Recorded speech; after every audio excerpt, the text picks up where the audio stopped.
बिस्मिल्लाहिर्रहमानिर्रहीम अस्सलाम वालेकुम। इस वीडियो में हम एबनॉर्मल लॉस पे डिस्कशन करेंगे। एबनॉर्मल लॉस यानी जब आप एक्सपेक्ट नहीं कर रहे होते कि इतना लॉस हो जाएगा और वो हो जाए। एबनॉर्मल लॉस की एग्जांपल जो है वो नेग्लिजेंस की वजह से हो सकता है, केयरलेसनेस, नेचुरल डिज़ास्टर, इनमें से कोई भी वजह बन सकती है एबनॉर्मल लॉस की। एबनॉर्मल लॉस जो है वो एक्चुअली आपके जो एक्चुअल लॉस हुआ है उसमें से अगर आप नॉर्मल लॉस माइनस कर दें तो वो एबनॉर्मल लॉस आ जाता है। एबनॉर्मल लॉस की अगर कोई रिकवरी वैल्यू ना हो, it is treated as a cost and measured the same way as good production. Abnormal loss के केस में आपने ये याद रखना है कि अगर फ़र्ज़ करें कि मैं 100 रुपये, 100 यूनिट्स या 100 लीटर्स ऑफ एन आइटम मैंने ख़रीदा, 1 रुपया पर लीटर मुझे कॉस्ट आई इसकी। तो इसका मतलब मेरा ख़र्चा कितना हुआ, माई टोटल कॉस्ट इज़ 100।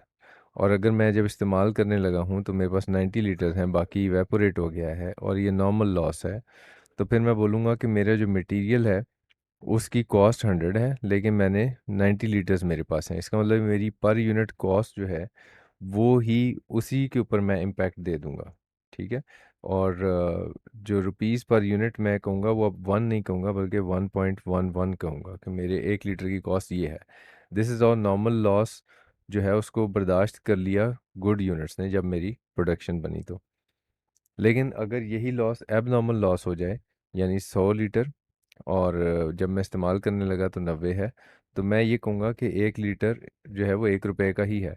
और 10 लीटर जो लॉस हुआ है उसकी कॉस्ट अलहदा फाइंड आउट करके मैं कहूँगा कि 10 रुपए का मेरा एबनॉर्मल लॉस है। I will pronounce this loss. जबकि नॉर्मल लॉस के केस में मैं उसको कहीं प्रोनाउंस नहीं कर रहा, मैं कह रहा हूँ कि गुड यूनिट की ही कॉस्ट ज़्यादा बन गई है। तो ये अलहदा से मैं वर्कआउट करूँगा, बिल्कुल वैसे ही जैसे गुड प्रोडक्शन की कॉस्ट मैं फाइंड आउट करता हूँ।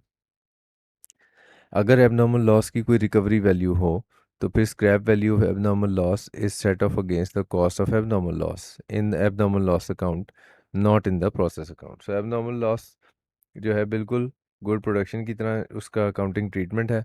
बस ये है कि ये लॉस होता है और इसकी कॉस्ट ज़्यादा बनाई जाती है। अगर इसकी कोई स्क्रैप रिकवरी वैल्यू हो तो उसी कॉस्ट में से फिर इसको नेट ऑफ कर दिया जाता है। So this was simple explanation of abnormal loss. If you have any questions, you can ask it. Thank you very much. Take care.